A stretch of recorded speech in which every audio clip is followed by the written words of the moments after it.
Movie के starting scenes में हम एक स्कूल बस को एक सुनसान सड़क में जाते हुए देखते हैं। वहीं पे हम एक और कार को भी देखते हैं जिसका टायर पंक्चर हो चुका था। इस कार में एक लड़की बैठी होती है जो कि अपने पति किमसू से फोन पे बातें कर रही थी। वो अपने पति को आने के लिए बोल रहे थे। तभी वो बस ड्राइवर उस लड़की से पूछते हैं कि क्या हुआ है। वो लड़की उसे बताती है कि मेरा गाड़ी का टायर पंक्चर हो चुका है। वो लड़की बहुत बार मना करने के बावजूद भी वो बस ड्राइवर कार के टायर को ठीक करने जाते हैं। उस तरफ कॉल पे उस लड़की का हस्बैंड किमसू उसे बस ड्राइवर से अलर्ट रहने के लिए कहता है। कॉल रखने के बाद वो बस ड्राइवर उस लड़की से कहता है कि तुम्हारी कार की टायर पूरी तरह फट चुका है। तब वो लड़की उस बस ड्राइवर से कहती है कि आपकी हेल्प के लिए थैंक्स, मेरे पति आने ही वाले हैं, मैंने उसे कॉल करके बुला लिया है। उसके बाद वो बस ड्राइवर अपने बस में जाके बैठते हैं, लेकिन काफी वक्त हो चुका था। वो अपनी बस में बैठे हुए फिर भी बस को स्टार्ट नहीं कर रहे थे और कहीं पे भी नहीं जा रहे थे, जिसे देख कार में बैठी उस लड़की को भी शक हो जाता है और वो अपने पति को कॉल करने ही वाला था कि तभी वो बस ड्राइवर एक हैमर से कार की कांच को तोड़ने लगता है और कार में घुस के उस लड़की को भी इंजर्ड कर देता है। उसके बाद वो बस ड्राइवर उस लड़की को अपने घर में ले जाता है और एक पॉलिथीन में कवर करके रखता है, जहां उस लड़की को होश आने के बाद वो समझ जाती है कि वो हैवन यानी कि वो बस ड्राइवर अब उसे मार ही डालेगा। दरअसल वो बस ड्राइवर एक साइको किलर होता है और ऐसा करके उसे बहुत ही मजा आता है। वो लड़की उस साइको किलर से अपने और अपने बच्चे की जान की भीख मांगती है क्योंकि वो लड़की प्रेग्नेंट होती है, लेकिन वो दरिंदा उस लड़की की एक भी नहीं सुनता है और उस लड़की को टॉर्चर करने लगता है क्योंकि ऐसा करके उसे बहुत मजा आ रहा होता है। और आखिर में वो साइको किलर उस लड़की को मार देता है और उसकी बॉडी पार्ट्स को टुकड़े टुकड़े करके फेंक देता है। कुछ दिनों बाद पुलिस को उस लड़की की बॉडी पार्ट्स मिलती है। वहाँ हमें उस लड़की के पापा को दिखाया जाता है जो खुद एक पुलिस ऑफिसर होता है और वो बहुत ही फूट फूट के रो रहा था क्योंकि वो खुद एक पुलिस ऑफिसर होकर भी अपने बेटी को नहीं बचा पाया। वहाँ पे उस लड़की का पति किमसो भी आता है जो अंदर से बिल्कुल ही टूट चुका था, लेकिन वो सबके सामने शो नहीं कर रहा था।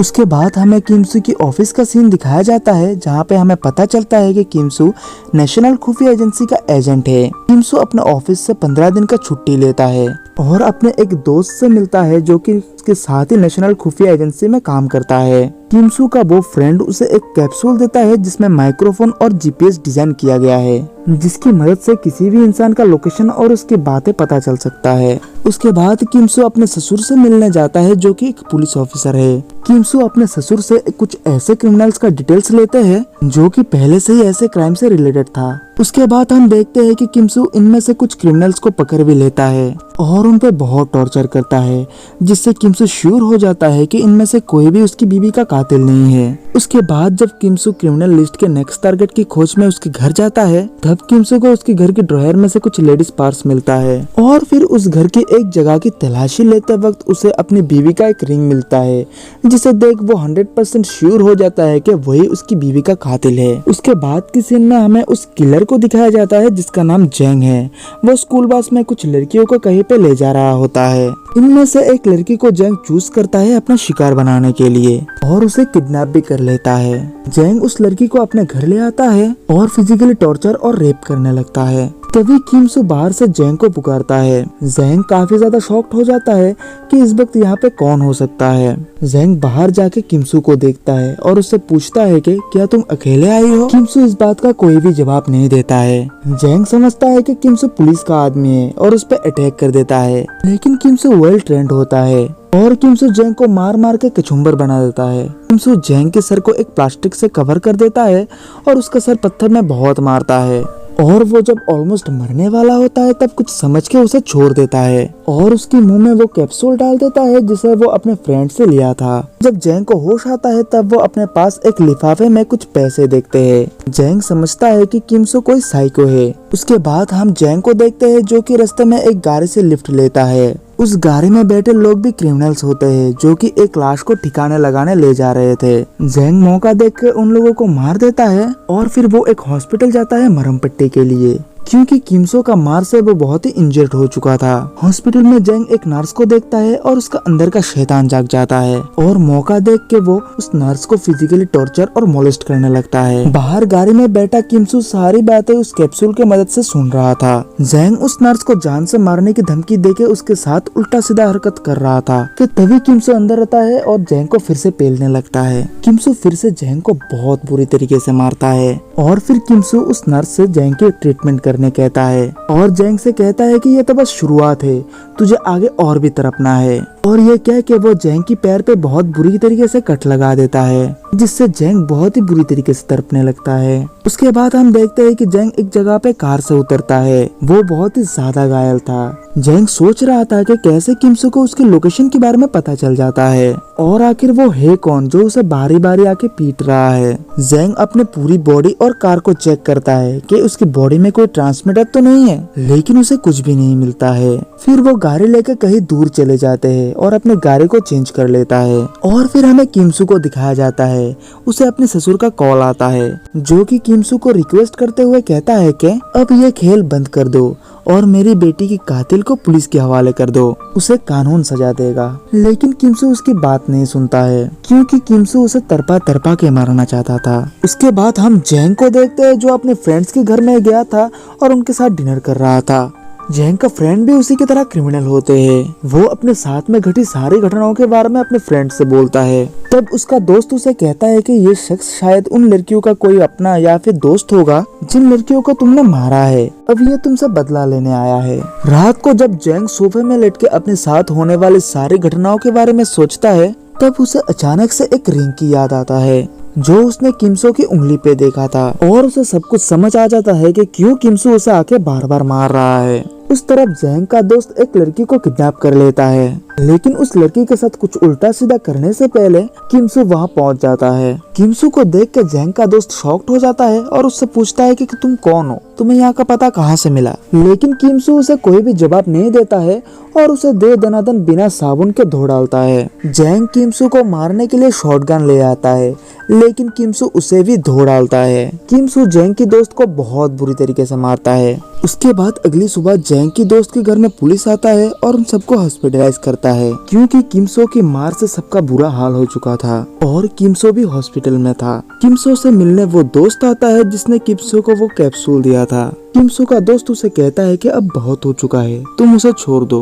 और किमसो उसे कहता है कि अभी नहीं, क्योंकि उसे और भी तड़पना बाकी है। किमसो का फ्रेंड उससे पूछता है कि मैंने जो कैप्सूल तुम्हें दिया है वो सही से काम कर रहा है कि नहीं। तब किमसो उसे कहता है कि हाँ, सही से काम कर रहा है। किमसो का फ्रेंड उसे कहता है कि वो कैप्सूल तब तक काम करेगा जब तक उसे जुलाफ ना हो जाए। और ये बात पीछे बेड में लेटा हुआ जेंग सुन लेता है और जब किमसो उसे देखने जाता है तब वो ऐसे एक्टिंग करता है कि अभी भी वो बेहोश है। उसके बाद किमसो उसे एक सुनसान जगह पे छोड़ देता है ताकि वो फिर से उल्टा पुल्टा हरकत करे और किमसो उसे सजा दे सके। लेकिन वो ऐसा कुछ भी नहीं करता है क्योंकि वो जान चुका था कि उसके अंदर ट्रांसमीटर कैप्सूल है। अब जब जेंग जानता है कि किमसो ट्रांसमीटर के जरिए सारी बातें सुन रहा है, तब जेंग किमसो को सुना के कहता है कि मैंने पूरी जिंदगी में ऐसा खेल कभी नहीं खेला है और अब मुझे ये खेल खेलने में मजा आ रहा है। जेंग तब कहता है कि मुझे पता है कि तुम किसके लिए मुझे मार रहे हो। वो एक और बात रिवील करते हुए कहता है कि उस दिन तुम्हारी वाइफ मुझसे खुद की और अपने बच्चे की जान की भीख मांग रही थी, लेकिन मैंने उसकी एक भी नहीं सुनी और बहुत ही मजे से उसे काट दिया। उसे काटते हुए मुझे बहुत ही मजा आ रहा था। और फिर जेंग एक मेडिसिन स्टोर में जाता है और वहाँ से लूज मोशन की दवाई लेके पूरा खा लेता है ताकि वो ट्रांसमीटर अपने पेट से बाहर निकाल सके। और जेंग वो कैप्सूल अपने पेट से बाहर निकाल लेता है और टॉयलेट में मिली एक आदमी को बहुत बुरी तरीके से मार के उसके मुंह में डाल देता है। और जब तक किमसो वहाँ पहुँचता है, जेंग वहाँ से भाग जाता है। अब किमसो को कोई आइडिया नहीं था कि जेंग कहाँ गया है और क्या करने वाला है। किमसो कंफ्यूज होकर जेंग की दोस्त के पास जाता है जो कि हॉस्पिटल में एडमिट था। किमसो जेंग की दोस्त को 2 थप्पड़ मार के होश में लाता है और उससे पूछता है कि जेंग कहाँ गया है। तब जेंग की दोस्त उसे हंसते हुए कहता है कि तुम शायद जेंग का दिमाग नहीं पढ़ पाए हो, अब वो तुम्हारी वाइफ की फैमिली पे अटैक करेगा और तुम्हारे साथ माइंड गेम खेलेगा। उसके बाद जब किमसो हॉस्पिटल से बाहर आता है तब उसकी दोस्त उसे कॉल करके कहता है कि जेंग अभी बहुत बुरा कुछ करने वाला है और इस बात की पुष्टि खुद जेंग ने वायरलेस पे किया है। तब किमसो अपने फ्रेंड को जेंग की लोकेशन ट्रैक करने कहता है जब जैंग का लोकेशन ट्रैक होता है तब किमसो काफी ज्यादा परेशान हो जाता है क्योंकि जैंग का लोकेशन उसकी वाइफ के घर के बहुत ही नजदीक होता है। लेकिन किमसो वहां पहुंचते पहुंचते जैंग उसके ससुर के सर पे मार मार के बहुत ही बुरा हाल कर देता है और उसकी वाइफ की बहन को बहुत ही बुरी तरीके से मार देता है। किमसो को अब इस बात की बहुत पछतावा होने लगता है कि उसने जैंग को पहले क्यों नहीं मार दिया। दूसरी तरफ जैंग खुद को पुलिस के हवाले करना चाहता है क्योंकि वो किमसू के हाथ से बचना चाहता था। उसे पता था कि अगर वो किमसू के हाथ चढ़ गया तो किमसू उसे तरपा तरपा के मार देगा। जैंग पुलिस को कॉल करता है और अपनी लोकेशन बताता है और वो खुद उसी लोकेशन में पहुंच जाता है जहां पुलिस उसके लिए वेट कर रहा था। लेकिन पुलिस उसे पकड़ने से पहले किमसू उसे एक चलती गाड़ी में खींच के उठा लेता है और वो उसे जैंग की घर में ही ले जाता है जहां उसने किमसू की वाइफ को मारा था। वहां पे किमसू जैंग के हाथ पांव बांधता है और उसे बहुत टॉर्चर करता है और जैंग अब इस टॉर्चर को सह नहीं पा रहा था और वो किमसू से मौत की भीख मांगता है। लेकिन किमसू उसे कहता है कि तुम्हें और भी तड़पना बाकी है, जैसे तुमने लोगों को तड़पा के मारा था वैसा ही तड़पोगे। तब जैंग किमसू से रिक्वेस्ट करते हुए कहता है कि तुमने मुझे आगे भी बहुत मारा है। तब किमसू जैंग को कहता है कि अब तुम समझो कि दर्द कैसा होता है, जो दर्द तुमने लोगों को दिया है वो दर्द अब तुम भी भुगतो। जैंग किमसू से कहता है कि मेरे अंदर दर्द है ही नहीं, चाहे तुम मुझे मार ही डालो। और फिर किमसू उठता है और एक रस्सी लेकर दरवाजे से बांधता है और रस्सी का दूसरा हिस्सा जैंग की मुंह में डाल देता है। दरअसल जैंग को जिस जगह पे बांधा गया था उसके ऊपर एक बड़ा सा शार्प ब्लेड लगाया गया था। अगर कोई दरवाजा खोलेगा या फिर जैंग रस्सी को मुंह से छोड़ देगा तब वो ब्लेड अपने आप गिर के जैंग मारा जाएगा। और फिर किमसू वहाँ से आते वक्त जैंग की फैमिली को कॉल करके वहाँ पे बुला लेता है। जब जैंग की फैमिली आता है तब जैंग उन्हें रोकना चाहता था लेकिन नहीं रोक पाया क्योंकि अगर वो कुछ बोलेगा तो उसके मुंह से रस्सी छूट जाएगा और फिर वो मारा जाएगा। लेकिन जैंग की फैमिली जब डोर को ओपन करता है तब वो ब्लेड उसके ऊपर गिर जाता है और जैंग का सर धड़ से अलग हो जाता है। और उस तरफ किमसू रास्ते में चलते वक्त जैंग की तरफ ना ईयरफोन लगा के सुन रहा था। और फिर जैंग की मौत के बाद किमसू फूट फूट के रोने लगता है क्योंकि आखिरकार उसने अपने बीबी का खून का बदला ले चुका था और वो अपनी वाइफ को बहुत मिस कर रहा था।